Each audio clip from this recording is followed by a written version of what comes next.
Happy Sunday, family. It is time for the weekend review. Before we get started, I want to let you know I just put a video out. I did a podcast with my hypnotherapist. A lot of people have been asking about hypnotherapy and trading. So I thought it'd be cool to do a podcast with that. It's a good listen. Watch it, listen to it, whatever, but definitely check it out. So let's get right into it. So I usually don't start with this, but I figure why not? We've been talking Bitcoin all week because it has been the lead sending us down. Right now, Bitcoin is coming off of our monthly level that we've been talking about for a while now, which is this 82.5 area. I personally bought at 86.250 and again at 82.750. So I am buying in here personally. I'm just not sure this is the low.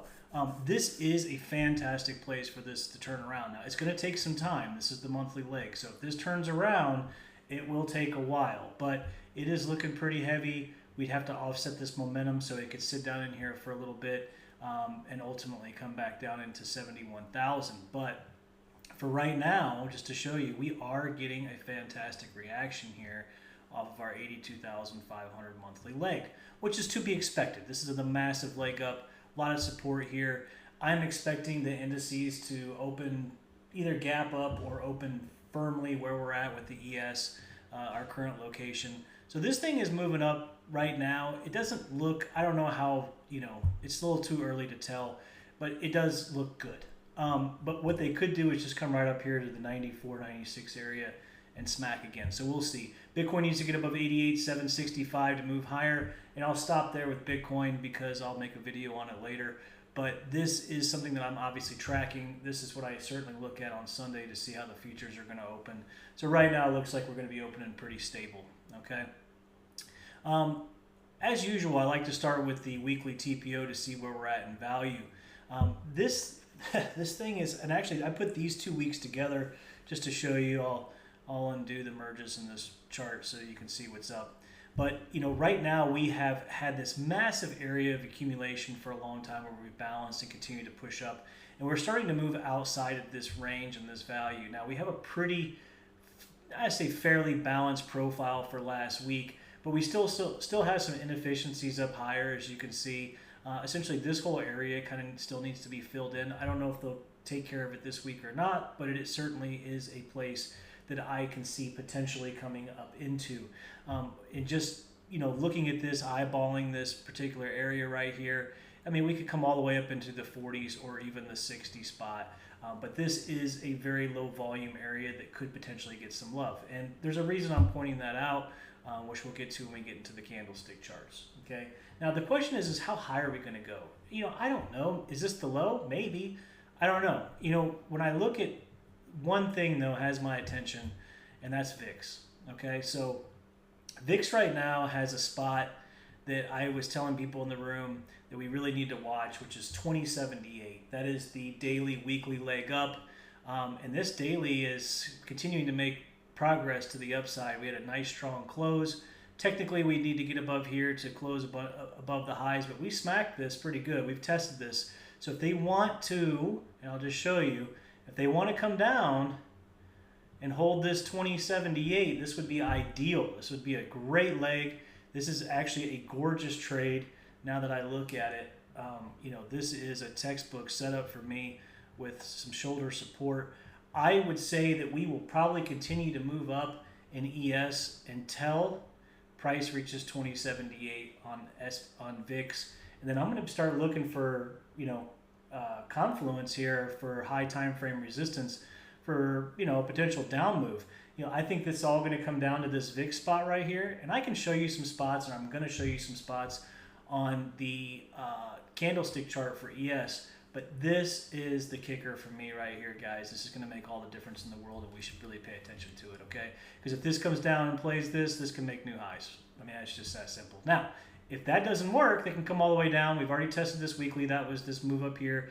We do have a daily down here at 1860. I don't love it, but it would be another sweep. Watch for a reclaim into the 1913 and potentially move higher. But I believe underneath 2078, we will continue to move lower, okay? So that's it for VIX. I gave you a little Bitcoin action there just to kind of show you what's cooking, our spots playing, and that is fantastico. So now we've talked about the weekly profile. Now, let's go ahead and get into the daily candlesticks here. Actually, we'll talk about the weekly here.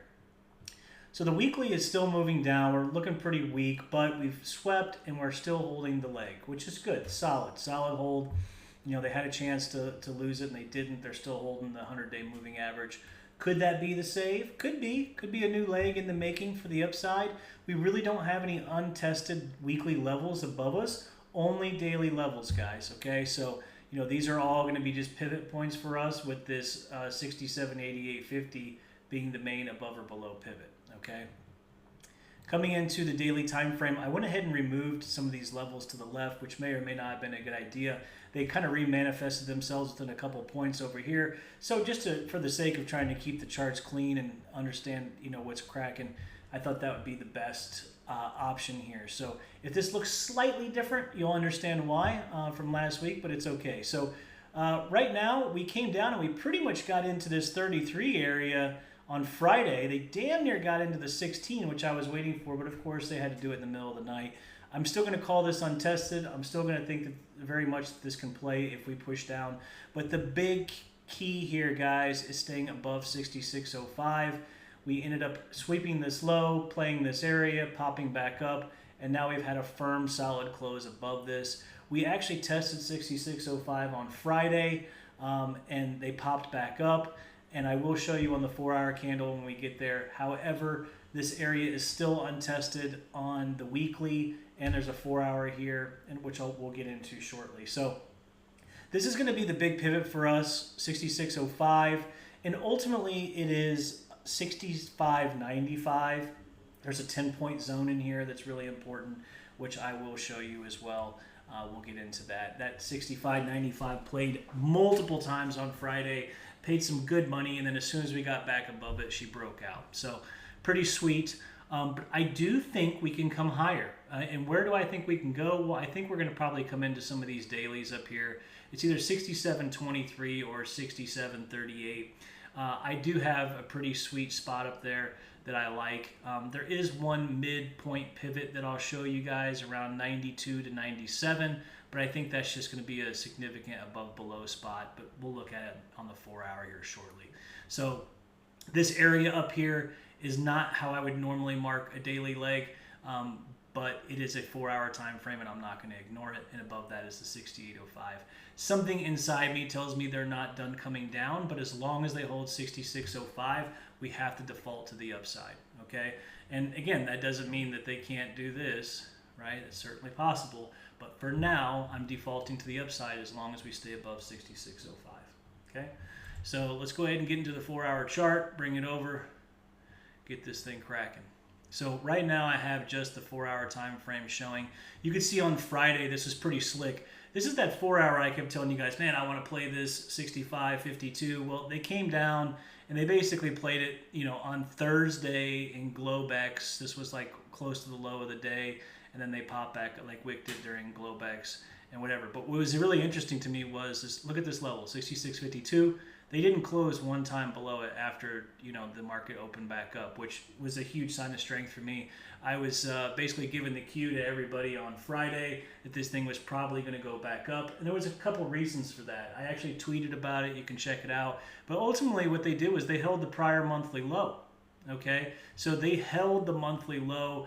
They did a liquidity sweep, and then they squeezed to go back up to the highest untested. Guys, I wrote an article about this, about elevators down and stairs up. This is very typical for the ES. This is how it moves. It moves down, it slices everything, and then they squeeze back up in stair-step style. So this is a very common practice, guys. I mean, they do it over and over and over again, right? So big moves down, stair steps up, etc. All right, so it's just how she rolls. Here is, let's see, what do I got for you here? Oh, here is the monthly sweep, what I wanted to show you. This was the spot that I just showed you on the VWAP chart. You could see, look at this, on Friday they came down, they swept it. On Thursday, in the middle of the night, they really swept it on Friday. And then during the cash session, they came back and tested it perfectly. You can see these arrows here for me are 4-hour and daily liquidity sweep indicator. Which is basically like, hey, get your ass up in this. They might go, and they did, and they squeezed up past the 65.95, which was pretty freaking sweet. Okay, so here is my mid pivots up here. So I got 66.92, and I'll turn these dailies on. I have a daily at 66.97.50 that comes from the ETH chart, and the weekly is at 67.06. This is the previous weekly value area high. I do think this area can get a reaction. I really, really do. However, I don't know if it's going to kill it. I think it could be, more like this, kind of situation. These are the areas that I'm really watching. 67, 29, 23, 29. If you guys recall, we talked about 23 on Friday. Actually, we talked about 23 quite a bit. But Thursday, Friday, I guess it was Wednesday, Thursday, excuse me. This was the level that it needed to pop above here. So let me go ahead and pull this 1 hour up. You'll be able to see it. So this was the daily that they played on Thursday. We popped up, we pushed into our big 88, which we called in the trade plan, and they smoked, okay? So you can see right here, this is going to be massive resistance, right? 23, 29, big spot, right? And then 38, don't forget what 38 is. We talked about 38 for weeks. 38 is the sub leg to the all-time high, okay? So that is also another big spot that we need to pay attention to, okay? So this whole area is pretty juicy. And then, of course, we have that leg tip up here, and that 4 hour is 67.67. We have the 50-day moving average. I also have the weekly leg down, which is technically tested. But I would really, in my opinion, and this is just my opinion, what do I know? As long, if we come up here, watch this area. I'm long into here. And then really, once we get above 38, really that's not true. Once we get above 67, I'm starting to think long side for sure. We need to watch 68.05. It was barely missed on this move down. And technically speaking, it's still untested. Now let's talk about support real fast. Look where we closed. We played the 66.05 perfectly. When they broke out above 95 and 05, we come up, we pull back. They play 05 perfect. They pop 80 freaking points off of that thing in like an hour, which was insane. But now what, right? So this is tested, but we have the 65.95 down here. We also have this 4 hour from the left at 91. She's reset, guys. So that means we can play it again. Okay. We also have the 100-day moving average right here below at 80, right? But the reason I'm calling all this out, check this out. Here's the profile. You guys know I love my singles. I have singles, which means the market needs repaired down to 65.96.75. My guess is this area gets cleaned up and gets a reaction. Well, what is there, right? So right here, 65.95.75 is the weekly that is still untested from the top down, as well as the 4 hour at 65.91. So what we're going to do is we're going to look for this area to play and get back above our 05 for continuation. Okay, that is the best and safest bet. As long as that happens, you keep your stops down here and you let her ride. We could come all the way into the 92, 97. I would be taking profits there. And then, of course, the upper range that we talked about. However, the downside to this, right? There's always a downside to everything. If we push below the 91, the only thing I have down here is a piddly-ass 1 hour level that I am not a fan of. Okay? So if we move below this, it could do this number, right? Be very careful if we push below 91, 80, let's go 85 area, below this 100-day moving average, but really 91. 91's the kicker for me because we know how big the 95 was. Like, look at the 95 right here. She rolled. We come back up, 95. She rolled. As soon as they broke above, they went, right? And so we get back below 95, we're basically going to come down. And I'm going to call it 91 because I do clearly see that there's some top-down 1 hour support right here. They played it from underneath. We got the 4 hour. I'm not going to, 91's my level, okay? So I'm just going to say that. 91's the low end.